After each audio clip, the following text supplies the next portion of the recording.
Now we have the Andor series, which is nice. We actually have a name for this thing. This is the Cassian Andor series that we've been promised. Again, this is one of the ones that we've known about for quite some time. And in fact, if I remember correctly, basically this thing was announced right around the time The Mandalorian was announced. Yeah, I mean, first of all, I love the logo for it, how they use the O as the Yeah. the rebellion emblem. Yeah. So I love that. Yeah, so this is pretty much announced roughly around the time the Mandalorian was announced. It's also a tense, nail-biting spy thriller created by Tony Gilroy, set to arrive on Disney Plus in 2022. Diego Luna is reprising his role as rebel spy Cassian Andor from Rogue One. He'll be joined by a fantastic crew of new castmates that includes Stellan Skarsgård, Adrian Arjona, Fiona Shaw, Denise Gough, and Kyle Soler, and Genevieve O'Reilly as Mon Mothma. Production kicked off 3 weeks ago in London. All right. So, we ran into, of course, Cassian Andor in Rogue One. And we kind of, right out the gate, with his character, we kind of saw that, the rebels kind of had to get their hands dirty. That was actually one of the things that I really enjoyed about that because, up until then, we have seen them more so through the novels. You're starting to see this a little bit more in some of the other stuff we're getting, but the thing that was cool about the new canon novels was it was starting to humanize the Empire a little bit, which goes back to what we were talking about when we were talking about the Bad Batch thing, is the fact that you have a legitimate government. It's basically went from the Republic to the Empire. To most people, the rebels were terrorists, and the Empire were the good guys. Right. They didn't know about Palpatine being a Sith. They didn't know. I mean, they knew Vader was a little creepy looking, but they didn't really know the full story behind it. Right. And so you have a situation where these guys think they're doing the right thing. And because they think that they're doing the right thing, it puts a different spin on some things. And you start to actually follow the characters that they're laying out. And you're following them. They've done the same thing to Thrawn, actually. In a way, Thrawn's not quite as dark and evil as he was in the original expanded universe. I mean, he's maintained most of his characteristics, don't get me wrong. But you can relate, like you cheer for this guy, where that wasn't the case before. You just thought he was a really cool villain. So one of the things that I liked is that with Rogue One, like you pointed out, now you get to see the rebellion. They're getting their hands dirty. It's not quite as, knight in shining armor. Yeah, lily white type thing. Yeah, exactly. To where, they're just like the ultimate good guys. This isn't Superman. This is more Batman. Right, exactly. So I think that that's definitely the case. And, Boatwright Family of Comics says, I definitely like to see more of the Bad Batch. And I think it ties in with that. I think it's a really interesting thing when you start to really humanize all these different characters and you start to see things from their perspective and understand where they're coming from. It's not so much the men in white hats, men in black hats. Right. Just this black and white, good and evil kind of thing. Well, yeah, and you're seeing everybody's stake in the universe. That's the cool thing about all these different shows is that everybody's kind of has their own perspective of what the galaxy should be or what the galaxy is, and they kind of have their own visions of what, life should be like, Yeah, well, I mean, it's one of those things that, I mean, look at even here on Earth, right? Everybody, every country has their own little ways of governing, and, even within a country, everybody kind of has different views on how things should be run. So now imagine multiplying that galaxy-wide, you're going to have all kinds of stuff like that. Definitely. Dave Cassi, one of our co-hosts. Hey, Dave, if you could join us Monday for the Mandalorian Episode 7 review, feel free to hop on, man. He says, Andor equals spy series. equals a saint or James Bond. Sounds great to me. Yeah, that's a good point. I never really thought about it, but it is basically like a kind of like a spy movie type of thing. I could see like a Jason Bourne or exactly type thing. Yeah, more of a Jason Bourne kind of thing. It's funny because over the last, I don't know, like week, I started going back and watching a lot of the old James Bond movies. Mm-hmm. I haven't seen them in a long time. Like I went through You Only Live Twice, and I watched that one not too long. Like really? Yeah, like maybe about 4 weeks ago. Well, that was always like of the Connery films. That was always my favorite one. Mm-hmm. So I've been trying to go back and like watch. Like I think I'm in the middle of Diamonds Are Forever now. Oh yes.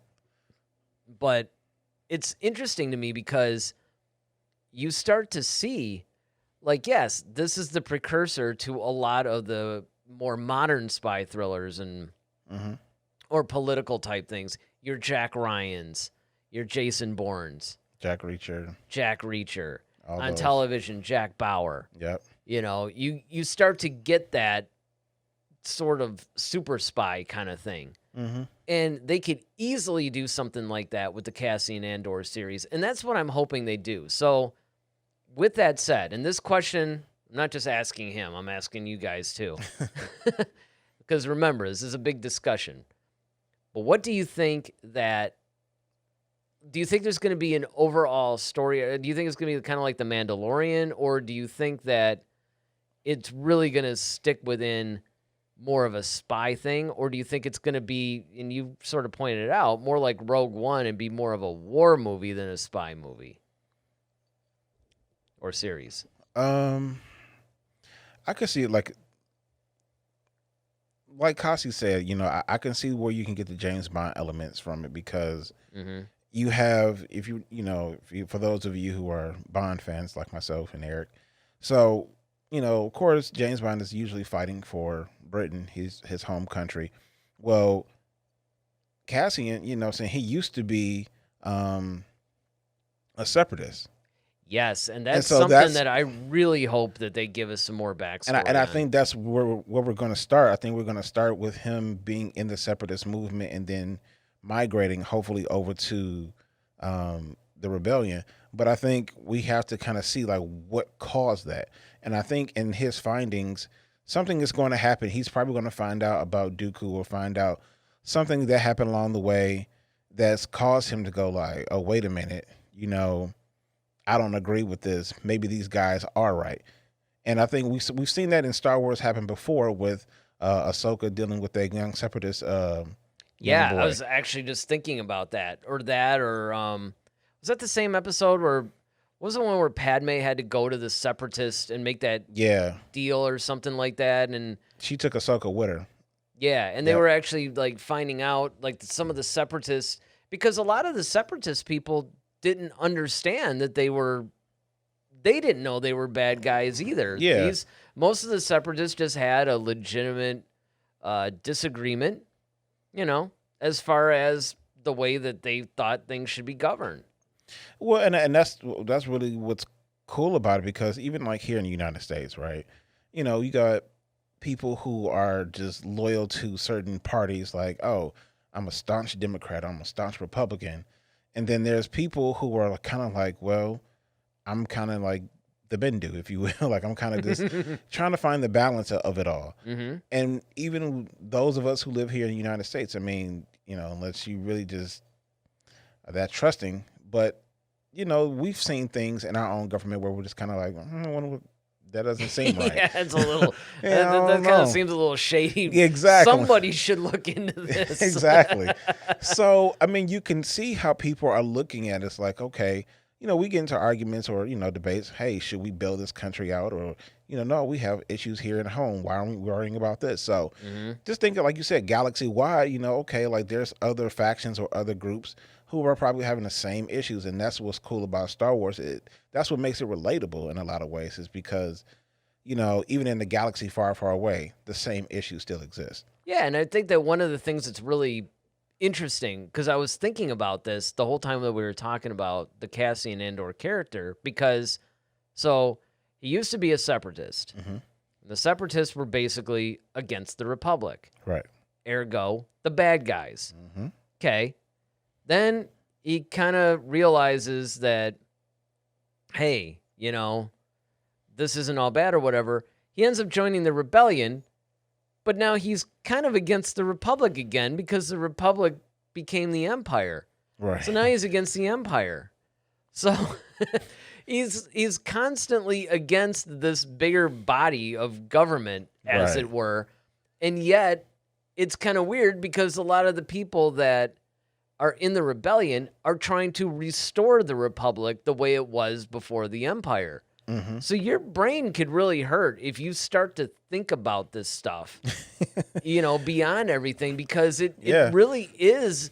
This is why I say that Star Wars is a lot deeper than what people realize. I mean, and you could tell like all these different, like deeper philosophical stories that could really, if you really stop and think about, like, man, like what are these people up against?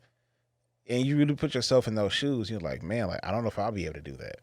Well, you know what? One of the things that really hit it for me was when I was reading Lost Stars. You read it, right? Lost Stars? Mm-mm. Oh, man, yeah, you got to read that one. But you were following a lot of these characters in the Empire, because remember, it was kind of like this boy and girl fall in love. This kind of took place toward the end of the Clone Wars or whatever, and they signed up for basically, the Republic that became the Empire. So they signed up for the Empire because they were loyal, and everything. And then the guy eventually realized that the Empire weren't, the propaganda wasn't necessarily true. He ends up joining the rebellion. But what was interesting, and then, of course, the stories is amazing, but what was interesting was, you're following a lot of these Imperial students through the academy. They're getting their assignments, and then they're on the first Death Star. And a lot of these characters that you got super invested in blew up in the Death Star.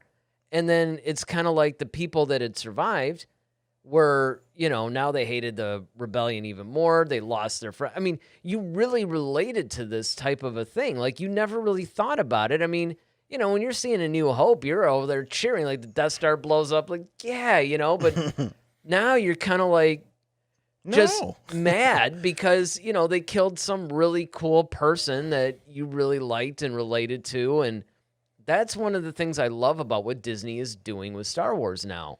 Well, even without getting, too far into it, you see a lot of that in this latest episode of Mandalorian. That's true. You kind of see the humanization part of it, of the remnants of the Empire. You see, okay, like these are, and how they respond to certain things, like, well, and even you can see how how the Mandalorian had to kind of like do some things without revealing. But it's tune in Monday at 8:00. We'll go through the episode, but and that's the thing, is like people, like anytime we go to war, it's usually a single person that we don't agree with. So it's kind of like, okay, if we're talking about, like, let's say, North Korea or something like that, it's like, okay, well, we don't like this person who's running North Korea. It's not that we don't like the North Koreans. It's just but of course they're siding with that person either because that's what they truly believe or because they just have to. So you see what I'm saying? But like the everyday people, the mothers, the little kids that's playing, stickball in the field somewhere, like, we don't have a gripe with them, but they unfortunately become those casualties. And then there are some people who are, like I said, in those regimes who may not even truly understand what they're truly fighting for. Yeah. Because it's kind of like you said, they're forced to do it. Yeah, one of those things like one of our favorite movies, Few Good Men. When they ask, like, okay, well, do you ever think, hey, the old man's crazy? No, not a chance. Why? People follow orders or people die. Like, that's how you're training your program to think. So you're constantly thinking like, okay, well, whatever my commanding officer says, I got to do it because that's what I'm programmed to do. And does your commanding officer have the full story? Maybe, maybe not. Oh man, they got to have a Colonel Jessup in Andor, Oh, that would be awesome. You ever serve in an infantry unit? You can't handle the truth. Oh, man, that would be awesome. Ronaldo says, I really like the character of Cassian. I really hope we see the darker side of the rebellion. I don't think there's any danger of us not seeing that, honestly. We already kind of saw that in Rogue One, and I think that that's part of the point of the series, which is basically what we've been discussing, is that, yeah, I think that they've been doing this with the Empire for a little bit. Now I think that they're going to dirty up the rebellion a little bit. Yeah, so you really don't have a side to really, like, which side do you really truly agree with now at this point? Well, what it is that you see them in different light, and you Right. understand what they're fighting for, but you start to go, well, because, I mean, look, don't get me wrong, the Empire is still inherently evil the way that it's doing Business. It's business because of what the Emperor is trying to do and everything else. And look, they're out there enslaving worlds and, taking their resources and doing all this stuff. Mm-hmm. But what becomes interesting is not everybody is a part of the plan.